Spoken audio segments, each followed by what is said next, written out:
Valentine week જે છે અત્યારે ચાલી રહ્યું છે અને યંગસ્ટરને ખાસ ખબર હશે આ વસ્તુની, પરંતુ વેલેન્ટાઇન વીકની ઉજવણી જે છે એ આપણા કદાચ કોન્સેપ્ટમાં લોકો હજુ સમજ્યા નથી. કારણ કે વેલેન્ટાઇન વીક મતલબ કે યંગસ્ટર જ ખાલી ઉજવી શકે છે એવું નથી. યંગસ્ટર તમે તમારા પરિવાર સાથે, તમારા મમ્મી પપ્પા સાથે પણ ઉજવી શકો. વેલેન્ટાઇનનો મતલબ એ થતો હોય છે કે તમારી પ્રિય વ્યક્તિની સાથે તમે ઉજવી શકો છો. તો આ કોન્સેપ્ટ જે છે એ લોકોના મગજમાં હજુ ક્લિયર નથી, પરંતુ એ કોન્સેપ્ટ સિવાય એક અલગ પ્રકારે મોરબીમાં એક જગ્યાએ વેલેન્ટાઇન વીકની ઉજવણી થઈ રહી છે અને એ જ જગ્યા પર અત્યારે અમે પહોંચી ગયા છીએ. મોરબી અપડેટમાં હું છું તમારી સાથે ડૉક્ટર અને એન્કર અમીશા રાજ. ફિલહાલ અત્યારે હું મોરબીની આપણી જે કન્યા છાત્રાલયનું કેમ્પસ છે ત્યાં જે પટેલ મહિલા સાયન્સ કોલેજના આ કહી શકાય કે પહેલાં માળે જે છે અહીંયા અત્યારે આ લોકો તમે જોઈ શકો છો કે અહીંયા ફૂડ તમને દેખાઈ રહ્યું છે. કંઈક તમને ક્યાંક દાડમ દેખાઈ જશે, ક્યાંક તમને ફ્રૂટ દેખાઈ જવાનું છે, મતલબ ચાટ જે છે એ તમને દેખાઈ જશે. તો કંઈક અલગ પ્રકારે અહીંયા વેલેન્ટાઇન વીકની ડેઇલી જે આપણે આવતા હોય છે કે એક ચોકલેટ ડે હશે, એક દી રોઝ ડે હોવાનો છે, તો એ અલગ અલગ દિવસોની અલગ અલગ પ્રકારે ઉજવણી થાય છે.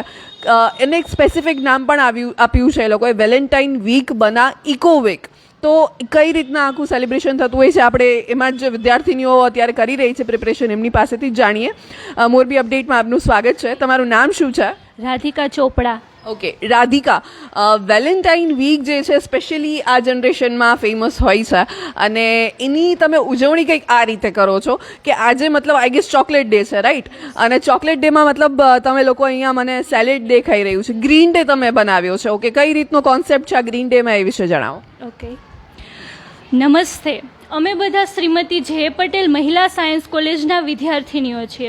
અમારા પ્રિન્સિપલ શ્રી આરતી મેડમના માર્ગદર્શનમાં અમે વેલેન્ટાઇન વીકના બદલે ઇકો વીક ઉજવવાનું નક્કી કર્યું છે.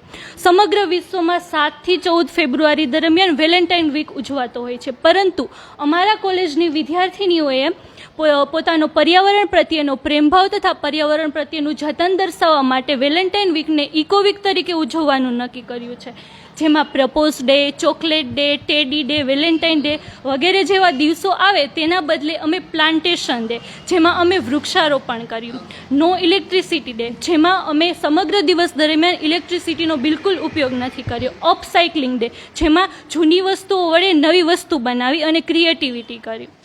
પછી છે કોટન ડે, જેમાં અમે ફક્ત સુતરાઉ કાપડ અથવા ખાદીના જ વસ્ત્રો પહેર્યા. Then green day. Green day જે આજે જ અમે ઉજવી રહ્યા છીએ, તેમાં શાકાહારી બનવાની પ્રેરણા લઈ અને અમે સલાડ મેકિંગ કોમ્પિટિશન આજે રજૂ કર્યું છે. યસ, મતલબ જે બધા જ આપણે કહી શકીએ વિદેશી જે પણ દિવસો હતા કે જેમાં એક દિવસ ચોકલેટ ડે હોય, ટેડી ડે હોય, એને આખા અલગ જ કોન્સેપ્ટની સાથે અહીંયા જોવા મળી રહ્યું છે કે જેમાં મતલબ ઇકો ડે તરીકે સેલિબ્રેટ કરી રહી, ઇકો વીક તરીકે આખું સેલિબ્રેટ કરી રહ્યા છે કે જેમાં અલગ અલગ દિવસો એ લોકોએ ડિસાઇડ કર્યા છે કે જે આપણી સંસ્કૃતિને, આપણા પર્યાવરણને, આપણું કહેવાય ને કે જે ભાતીગળ આપણી જૂની રીત છે એ બધું જેમાં ઉજાગર થતું હોય છે. સ્પેશિયલી જે પણ દિવસો કીધા કે નો ઇલેક્ટ્રિસિટી ડે, મતલબ કોઈ પણ પ્રકારનું તમે ઇલેક્ટ્રિસિટી ત્યારે યુઝ નથી કરતા. આજે ચોકલેટ ડે છે ને આજે ગ્રીન ડે તરીકે સેલિબ્રેટ કરે છે અને ગ્રીન ડેમાં તમે જ્યાં પણ જુઓ ત્યાં તમને ગ્રીન અને વેજીટેબલ્સ ને બધું જ તમને ફ્રૂટ્સ ને બધું અહીંયા દેખાઈ રહ્યું છે કે જેનું એ લોકોએ સેલેડ મેકિંગ કોમ્પિટિશન જે છે અહીંયા સેલિબ્રેટ કરી છે આજે. અને આવી જ રીતના હરેક દિવસે એ લોકોનો અલગ એક કોન્સેપ્ટ છે અને અલગ કોન્સેપ્ટની સાથે એ લોકો સેલિબ્રેટ કરી રહ્યા છે. સો એક પર્ટિક્યુલર નામ તમે જે કીધું છે વેલેન્ટાઇન વીક બના ઇકો વીક. યસ, સો કોઈ એક લાસ્ટ મેસેજ, કારણ કે આ એક અલગ ઇનિશિયેટિવ આપણે કહી શકીએ કે મોરબીમાં થઈ રહ્યો છે સૌ પ્રથમવાર, સ્પેશિયલી આ બધી જ બ્યુટિફુલ છોકરીઓ જે અહીંયા દેખાઈ રહી છે એમના દ્વારા. સો એક કોઈ પણ લાસ્ટ મેસેજ તમે આપવા માંગતા હોય? કોઈ પણ જાહેર જનતા અમારી આ ઉજવણીમાં ઘરે બેઠા જોડાઈ શકે છે. તે પોતાનો ફોટો અમારા સોશિયલ મીડિયા, અમારી કોલેજના સોશિયલ મીડિયા પ્લેટફોર્મ પર શેર કરે અને ટેગ કરી શકે છે. સો હું લાસ્ટમાં એક સ્લોગન બોલવા માગું છું. અમારી કોલેજમાં વેલેન્ટાઇન વીક બન્યું. ક્યા બાત હે, ક્યા બાત હે. વેલેન્ટાઇન વીક બન્યું ઇકો વીક અને એનો એક સરસ મજાનો એક્ઝામ્પલ આપણે અત્યારે જોઈ શકીએ છીએ કે જે અહીંયા આપણને જે પટેલ મહિલા સાયન્સ કોલેજની દીકરીઓ દ્વારા અહીંયા દેખાઈ રહ્યું છે અને આ જ પ્રકારે તમે લોકો પણ સેલિબ્રેટ કરી શકો છો.